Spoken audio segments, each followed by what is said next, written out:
parfois, juste avant un saut quantique, la vie semble étrange. Ni chaotique, ni paisible, mais comme si quelque chose se tramait sous la surface, d'une manière indéterminée. Si vous avez récemment senti que quelque chose d'important allait se produire, mais que vous n'arrivez pas à l'expliquer, laissez un j'aime. Cela prouve que vous êtes à l'écoute des fréquences transformatrices que nous allons explorer aujourd'hui. Les conversations autour de vous sonnent un peu creux. Les routines qui vous réconfortaient autrefois semblent soudain sans intérêt. Même vos ambitions, celles que vous poursuiviez avec tant d'énergie, semblent avoir perdu de leur attrait. Et cela peut être déstabilisant, car l'esprit était habitué à croire que le progrès se résume à une activité constante, un mouvement constant, une action constante. Mais en réalité, cette étrange immobilité que vous ressentez est l'un des signes les plus importants que votre vie est sur le point de changer. Ce n'est ni de la stagnation, ni de l'apathie. C'est un rééquilibrage. En mécanique quantique, avant qu'une particule ne passe à un nouvel état, elle entre dans ce qu'on appelle une période d'incertitude. Les physiciens pourraient la décrire comme une superposition. Un moment où la particule détient simultanément plusieurs potentiels, dont aucun ne s'est encore effondré dans la réalité. Ce n'est pas une pause, c'est l'état le plus dynamique imaginable. À ce stade, toutes les issues possibles existent et vous êtes dans ce même état en ce moment même. C'est un espace liminal, une porte entre des lignes temporelles où l'ancienne version de vous se dissout et la nouvelle se forme dans une réalité déjà existante dans le champ quantique. L'esprit humain, obsédé par le progrès linéaire, peine à lui faire confiance.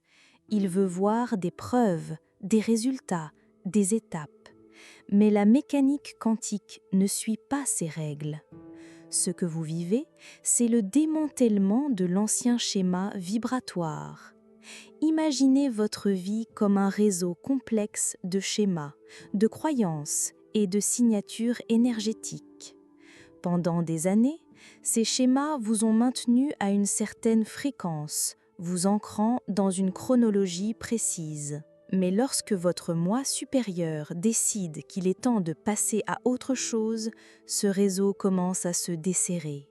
Les fils se rompent.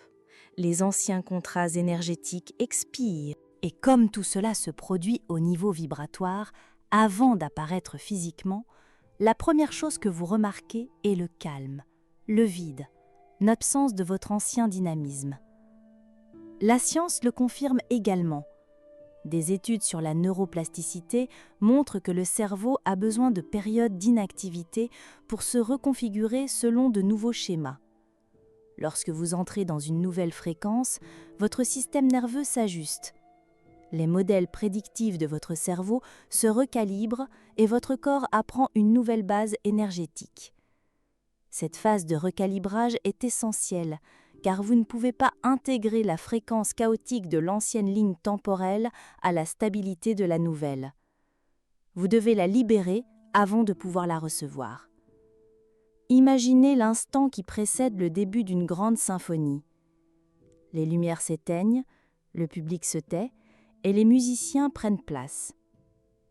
Ce silence n'est pas du temps perdu, c'est la préparation d'un moment puissant. Ou imaginez-le comme un arc bandé avant de décocher une flèche. La tension n'est pas un retard, c'est précisément ce qui vous propulsera vers l'avant. En cet instant, l'univers vous tire en arrière, non pas pour vous retenir, mais pour vous lancer sur une trajectoire que vous ne pourriez atteindre par vos seuls efforts. Voici la clé. La plupart des gens interprètent mal cette phase et sabotent leur saut. Ils paniquent face au silence, prennent le vide pour un problème et tentent désespérément de le combler avec de vieilles habitudes et des distractions superficielles. Mais plus on résiste, plus on reste suspendu entre les lignes temporelles. Ceux qui franchissent le pas sont ceux qui apprennent à s'appuyer sur le silence, à le considérer comme une preuve de progrès plutôt que comme une absence de progrès. L'un des aspects les plus mal compris d'un saut quantique est qu'il débute rarement par une explosion d'énergie ou un signal irrésistible de l'univers. Le plus souvent, il commence par des frictions. Non pas le chaos qui bouleverse votre vie, mais des moments subtils et désorientants où ce qui vous servait autrefois ne vous semble plus approprié. Les relations qui vous semblaient confortables semblent désormais difficiles. Le travail qui vous donnait un but semble vide. Même votre dialogue intérieur commence à paraître étrange, comme s'il provenait d'une version de vous-même qui n'existe plus. Imaginez que vous essayez d'exécuter le dernier logiciel sur du matériel obsolète. Le système va ralentir, bugger et finir par planter. Non pas à cause d'un problème, mais parce qu'une mise à niveau est nécessaire. Cette mise à niveau est votre saut quantique. Spirituellement, c'est là que beaucoup commencent à tout remettre en question. Pourquoi ai-je l'impression de m'effondrer alors que je devrais progresser ? En réalité, vous ne vous effondrez pas. Vous perdez l'alignement avec votre ancienne ligne temporelle. Et cette dissonance est précisément la force qui vous propulsera vers le nouveau. Imaginez avoir un pied dans deux bateaux dérivant dans des directions opposées. Tôt ou tard, vous devrez vous engager dans l'un d'eux. Et celui qui correspond à votre fréquence vous procurera toujours un soulagement, même si cela implique de quitter le familier. C'est là que la plupart des gens se retrouvent bloqués. L'esprit, mal à l'aise face à l'incertitude, tente de s'accrocher à l'ancien. Il vous dira de réparer ce qui est brisé, d'aplanir ce qui s'effondre, de restaurer ce qui disparaît. Mais dans le monde quantique, restaurer l'ancien est un pas en arrière. De même, votre saut quantique se produit dès que votre fréquence correspond à la réalité vers laquelle vous vous dirigez, non pas en forçant ni en insistant, mais en permettant à l'ancienne fréquence de se libérer complètement pour que la nouvelle puisse s'installer. C'est pourquoi en faire trop à ce stade est contre-productif. Le besoin frénétique de réparer, de prouver ou d'insister est le signe que vous essayez de relier deux réalités incompatibles par l'effort. Et l'effort est toujours un mécanisme plus lent que l'alignement. Le champ quantique ne se soucie pas de vos efforts, il se soucie de votre pureté vibratoire. Un seul instant de résonance claire sera plus bénéfique pour votre saut que des semaines d'action sans concentration. Si vous avez remarqué récemment que certaines choses vous échappent, des amitiés, des opportunités, voire des aspects de votre personnalité, essayez ceci. Au lieu de vous demander comment les faire revenir, demandez-vous à quoi cela fait-il de la place. Ce simple changement de requestionnement fait passer votre fréquence de résistance à réceptivité. C'est pourquoi la patience, la confiance et la présence ne sont pas des états passifs. Ce sont des composantes actives du saut. Alors, si votre vie vous semble un peu morne en ce moment, si vous êtes coincé dans les décombres de ce qui ne vous sert plus, mais que vous ne voyez pas encore ce qui se construit, vous êtes exactement là où vous devez être. Ce n'est pas un détour, c'est la rampe de lancement. Bien avant un saut quantique, vous remarquerez peut-être que votre monde émotionnel est amplifié, comme si quelqu'un avait augmenté le volume de chacun de vos sentiments. Un instant, vous vibrez d'excitation, certain que quelque chose d'extraordinaire est sur le point de se produire. L'instant d'après, le doute s'insinue. Vous murmurons que vous imaginez peut-être tout cela. Il ne s'agit pas d'instabilité d'humeur ou d'incohérence. C'est la signature émotionnelle d'un système en transition. En neurosciences, votre cerveau fonctionne selon un codage prédictif, ce qui signifie qu'il exécute en permanence des simulations mentales de ce qu'il anticipe en fonction de schémas passés. Même lorsque votre moi supérieur vous attire vers une nouvelle réalité, votre subconscient s'accroche toujours à l'ancien schéma, essayant d'exécuter le programme obsolète par sentiment de sécurité. En termes quantiques, c'est la superposition. Cet état étrange et fascinant où deux ou plusieurs réalités possibles coexistent. Vous êtes dans les deux lignes temporelles, l'ancienne que vous avez vécue et la nouvelle dans laquelle vous entrez. Vos émotions deviennent le vacillement entre les deux. Lorsque vous ressentez des bouffées d'espoir suivies de vagues d'incertitude, ce n'est pas un échec, c'est le signe que votre énergie oscille entre différents états tandis que le champ temporel cherche une cohérence. Plus l'oscillation est forte, plus vous êtes proche de l'effondrement, le moment où une ligne temporelle devient la seule. C'est pourquoi les fluctuations émotionnelles précédant un saut quantique sont souvent intenses. Les enjeux semblent plus importants car votre boussole interne se réajuste en temps réel. Chaque croyance, chaque souvenir et chaque attachement que vous avez entretenu sont scannés par votre conscience. Appartiennent-ils à la nouvelle réalité ou sont-ils un artefact de l'ancienne? Ce processus est intrinsèquement émotionnel car les émotions sont les signaux chimiques du changement. Elles indiquent à votre corps que vous êtes en territoire inconnu et son instinct vous protège, ce qui implique souvent de s'accrocher à ce qui vous est familier, même lorsqu'il est déséquilibré. L'erreur que la plupart des gens commettent ici est d'interpréter le doute comme une preuve d'échec. Ils se disent « si j'étais vraiment proche de mon saut quantique, je n'aurais pas si peur ». Mais c'est comme penser que les turbulences signifient que l'avion ne vole pas, alors qu'en réalité, elles signifient que vous traversez des couches d'atmosphère qui nécessitent un ajustement. Vos émotions s'adaptent à une altitude que vous n'avez jamais atteinte auparavant. Voici un puissant changement de perspective. Au lieu de qualifier vos émotions de bonnes ou de mauvaises, considérez-les comme des signatures énergétiques. Joie, excitation, peur, incertitude, ce sont tous des courants d'énergie qui traversent votre champ. Aucun d'entre eux n'est intrinsèquement mauvais. Ils vous indiquent simplement où se porte votre attention à l'instant présent. Si vous les percevez comme des obstacles, vous renforcez l'oscillation. Si vous les percevez comme des indicateurs, vous commencez à stabiliser votre signal vers la réalité souhaitée. D'un point de vue spirituel, ces émotions exacerbées sont une forme d'initiation. L'univers se demande essentiellement « pouvez-vous maintenir votre fréquence même lorsque les vents changent ?»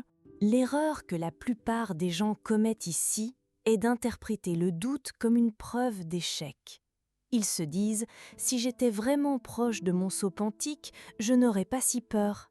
Mais c'est comme penser que les turbulences signifient que l'avion ne vole pas, alors qu'en réalité, elles signifient que vous traversez des couches d'atmosphère qui nécessitent un ajustement. Vos émotions s'adaptent à une altitude que vous n'avez jamais atteinte auparavant. Voici un puissant changement de perspective. Au lieu de qualifier vos émotions de bonnes ou de mauvaises, considérez-les comme des signatures énergétiques.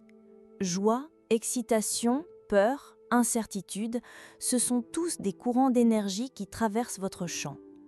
Aucun d'entre eux n'est intrinsèquement mauvais.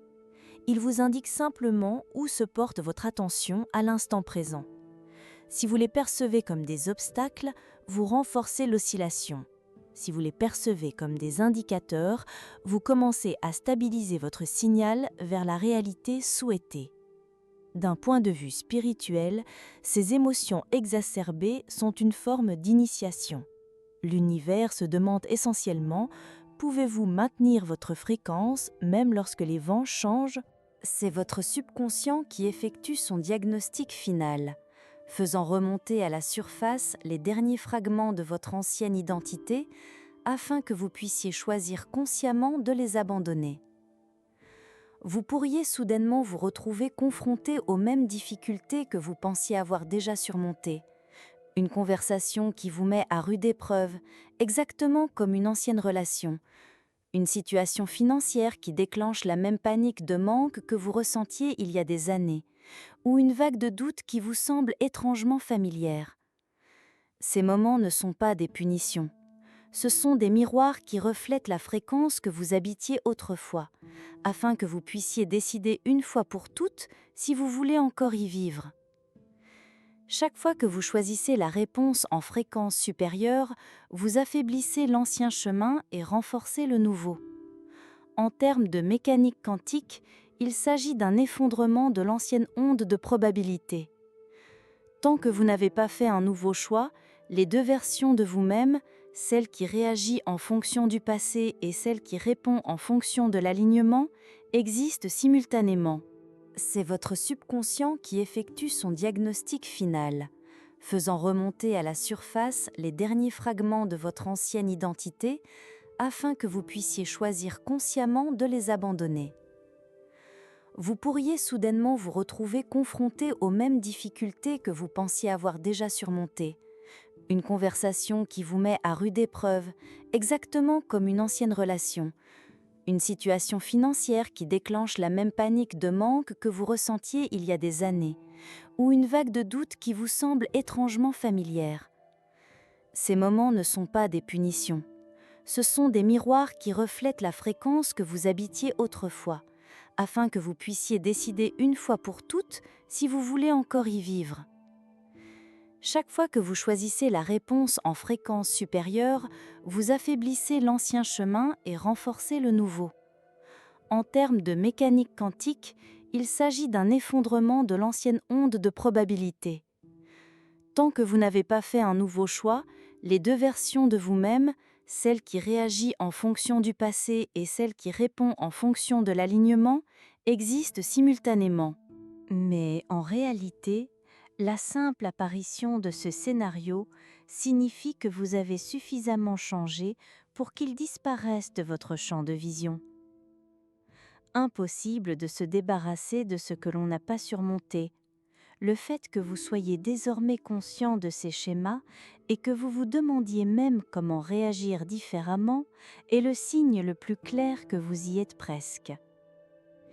Imaginez cela comme une simulation de vol.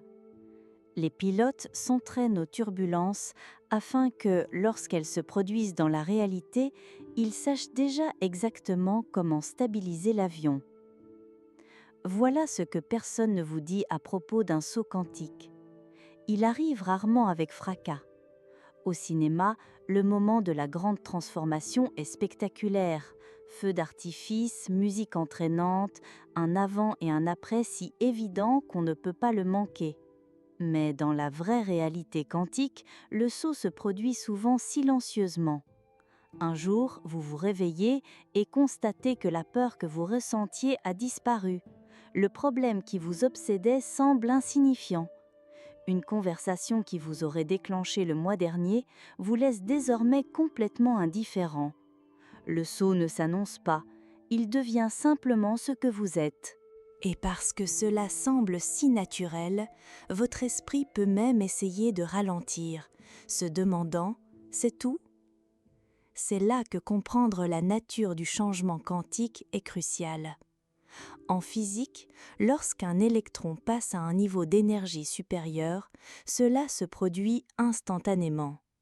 Il n'y a pas d'ascension progressive, pas de lutte visible. Un instant, vous êtes sur une orbite, l'instant d'après sur une autre. C'est exactement comme cela que l'on change les lignes temporelles. L'arrivée n'est pas une question de feu d'artifice, mais de résonance. L'ancienne fréquence change si radicalement qu'il est difficile de se rappeler pourquoi on s'y sentait comme chez soi. D'un point de vue neurologique, c'est la phase d'intégration. Votre cerveau a cessé d'activer les anciens circuits et a commencé à solidifier les nouveaux. Vous n'avez plus besoin d'essayer de penser différemment. C'est simplement votre état par défaut. À ce stade, une paix profonde règne, le sentiment d'avoir cessé de chercher et de ruminer. Et ironiquement, c'est souvent lorsqu'on cesse de chercher les signes qu'on commence à les remarquer partout. Des opportunités inattendues, des personnes qui croisent notre chemin au bon moment, des synchronicités qui s'accumulent comme des miettes de pain nous faisant avancer. Le danger ici réside dans la tentation de s'acharner sur le terrain, de retomber dans l'excès, la survisualisation ou le doute, car on pense que la manifestation doit toujours être spectaculaire. Mais en réalité, le drame appartient à l'ancienne chronologie. La nouvelle est une question de fluidité. Il s'agit de croire que ce n'est pas parce que le sceau a semblé silencieux qu'il était petit. En fait, les sceaux silencieux sont souvent les plus durables, car ils se produisent au niveau de l'identité, non seulement dans votre situation, mais aussi dans votre être. C'est aussi le moment de se tourner vers l'incarnation. Au lieu de vous demander « est-ce que ça a fonctionné ?», demandez-vous plutôt « comment vivre pleinement cette version de moi-même ?» Chaque choix que vous faites désormais renforce la réalité dans laquelle vous avez plongé. Chaque action est désormais l'expression d'un alignement plutôt qu'une tentative désespérée de changement. C'est alors que le champ quantique réagit avec encore plus de cohérence, tissant sans effort de nouvelles possibilités dans votre vie. Voilà la vérité. Si vous êtes arrivé jusqu'ici dans ce voyage avec moi aujourd'hui, ce n'est pas par hasard. Vous entendez ce message parce que vous êtes déjà en résonance avec une ligne temporelle supérieure. Vous vous êtes déjà accordé à la fréquence de la version de vous-même qui possède ce que vous avez demandé. Il ne s'agit plus d'y arriver, vous y êtes. Il s'agit maintenant de stabiliser, d'intégrer et d'élargir. En termes quantiques, le saut que vous avez franchi n'est qu'un début. Le champ quantique réagit le plus intensément non pas au désir, mais à la cohérence. Et vous venez de vous prouver que vous pouvez maintenir cette cohérence suffisamment longtemps pour faire s'effondrer une réalité entièrement nouvelle. L'étape suivante consiste à faire de cette fréquence votre foyer. Cela signifie ne plus retomber dans les vieux schémas lorsque la vie s'apaise. Cela signifie ne plus tester l'univers pour voir s'il fonctionne toujours. Il s'agit de vous ancrer si profondément dans cette nouvelle identité qu'elle devienne inébranlable. N'oubliez pas, vous n'êtes pas ici pour forcer votre vie à prendre forme. Vous êtes ici pour vous aligner avec la réalité qui contient déjà tout ce que vous avez toujours désiré et la voir se déployer avec un naturel presque surnaturel. C'est là toute la beauté de vivre en harmonie avec le quantique. Abonnez-vous à la chaîne et cliquez sur la cloche. Dans la prochaine vidéo, je vous montrerai exactement comment ancrer cette nouvelle identité si profondément qu'elle deviendra votre réalité permanente, quoi qu'il arrive autour de vous. À bientôt. D'ici là, restez cohérents, soyez présents et faites confiance à la puissance tranquille du saut que vous avez déjà franchi.